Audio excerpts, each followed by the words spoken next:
Hey everyone, welcome to my channel. I'm Anna. Thanks for tuning in. I hope you're doing well. Today we're going to be making a fun, flowy fall forest with acrylic paint and a little bit of ink. And as a gentle reminder, if you enjoy the video, please give it a thumbs up. If you have thoughts to share, go ahead and leave a comment. And if you haven't already, hit that subscribe button and the notification bell.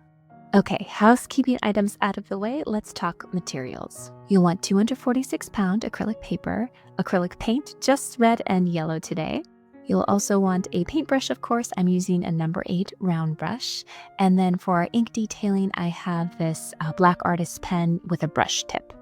Now for the first part of this painting, we're going to be diluting our paint with a little bit of water to make it fluid. So I recommend having a couple small bowls or saucers, along with a Pyrex with a spout and a little whisk for mixing. You'll also want a spray bottle for blending, a little paint palette, and then water and paper towels for cleaning. And if you need a recap, just check the description for a full list of materials. Okay, let's get started. We're going to begin by diluting our paint. So I'm just putting a little dab of paint in each bowl, one yellow, one red, and then I'll follow that up with just a tiny bit of water in each. Remember, you can always add more water. So what I'm looking for here is something that's the consistency of half and half, basically. The red paint is about the right consistency, so I'm going to clean off my whisk really well and move on to the yellow paint. So that's looking pretty good. It's a little too thick though, so I'm going to add just the tiniest bit of water. Remember, work in baby steps. Okay, our diluted paint's ready, so I'm going to bring back the paper. And what we're going to be doing is we're going to be setting down basically a watery footprint for our forest. It'll create a flowy dynamic background that we can continue to build on in layers. And to help with the flow, I'm lightly spritzing my paper with just a little bit of water. This creates pockets of fluid that the color can flow into, and then you get a little more spontaneity. Now that the paper is spritzed, let's take one of our colors. I've chosen red. And what we're doing here is creating a cluster of rounded off treetops. As you can see, I'm loading the diluted paint onto my brush and just tapping it onto the paper. You can do this in a circular formation, and anywhere that there's already water on the paper, that'll catch and it'll spread your color in interesting ways. And remember, this is a loose painting style, so it's totally fine if your yellow trees and your red trees blend together and create some orange that's actually really beautiful and encouraged, so let it happen. You can also leave some white space in your treetops. It doesn't have to be a completely solid color. Speaking of white space, I want to point out that I'm positioning my tree cluster at the center of the paper, partially so I have room to draw tree trunks at the end.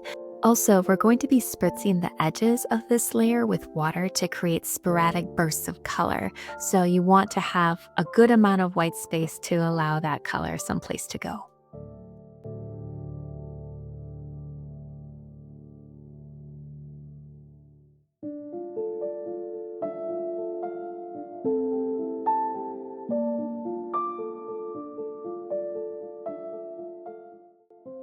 Okay, this tree cluster looks good. So now I'm going to spritz the edges.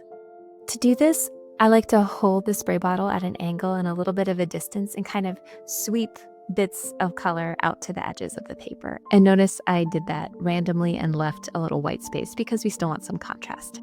We'll let this dry a little and come back for our second layer.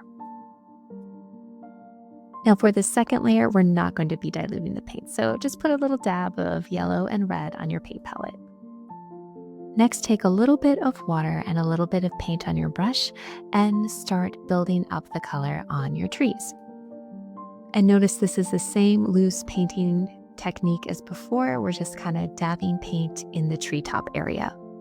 And you don't need to follow the footprint of the first layer exactly. In fact, if you don't, it actually creates depth in your painting because that lighter wash of color becomes background and the more intense color becomes foreground. And as you're working through sections of your tree cluster, something you can do to add a little more fluidity is just spritz a light amount of water in that section and let the colors bleed together a little bit, or let them, bleed over to the side like mine's doing here. It really adds to that dynamic, flowy feel that we're going for.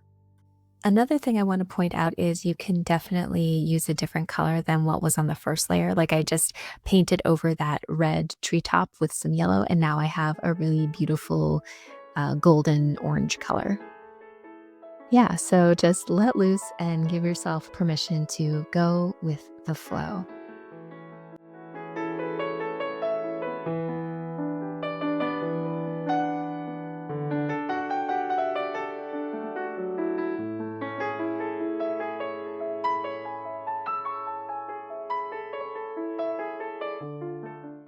All right, so we built up the color and added a little more fluidity in the second layer. I'm gonna let it dry slightly, and then we'll do one final layer of acrylic for these treetops to add in just a tiny bit more definition.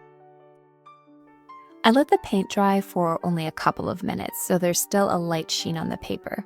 For this third layer, we're applying our final coat of undiluted acrylic paint. The light amount of water on the paper will allow for some fluidity, but not as much as the previous layers. This way, we can still maintain some definition, but not have the brush strokes look stiff. That being said, the application process of the paint is the same as the other layers. You're just loosely dabbing paint in the treetop area. So finish up those treetops. I'll check in again when it's time to add the trunks.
All right, I finished my treetops and let them dry, so now it's time to add the trunks. Since these are more like accents for our trees, I'm making small, delicate trunks.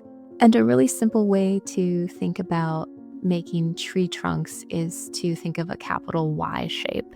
And you can have the arms of the Y cutting into the treetop itself, or you can have the treetop balanced on top of the Y. Once that Y shape is established, you can gradually thicken up the trunk as you make your way toward the roots. And for the roots, you can repeat that same Y shape at the top, except make it a little bit wider and a little bit shallower.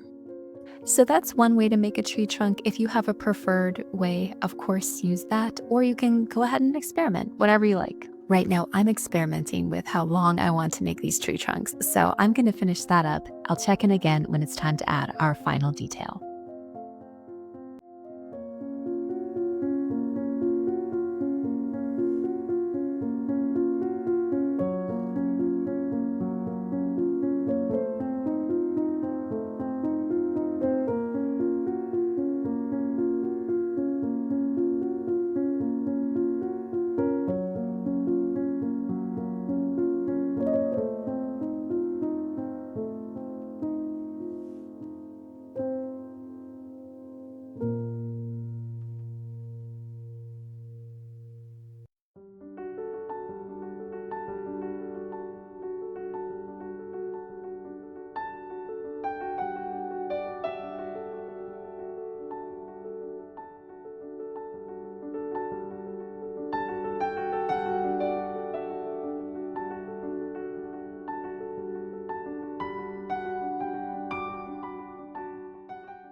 All right, so the tree trunks are about finished. For our final detail, we're going to pick up the diluted paint again and add some splatter. To do this, pick up your paintbrush, load it with some of that diluted paint, and tap it lightly over the top of your painting. Clean it off and repeat that with your second color. And if you do happen to get a little too much splatter in one area, no worries, just take a paper towel and lightly lift it from the paper. And that's our fluid acrylic and ink forest. Thanks so much for creating with me today. Until next time, take care.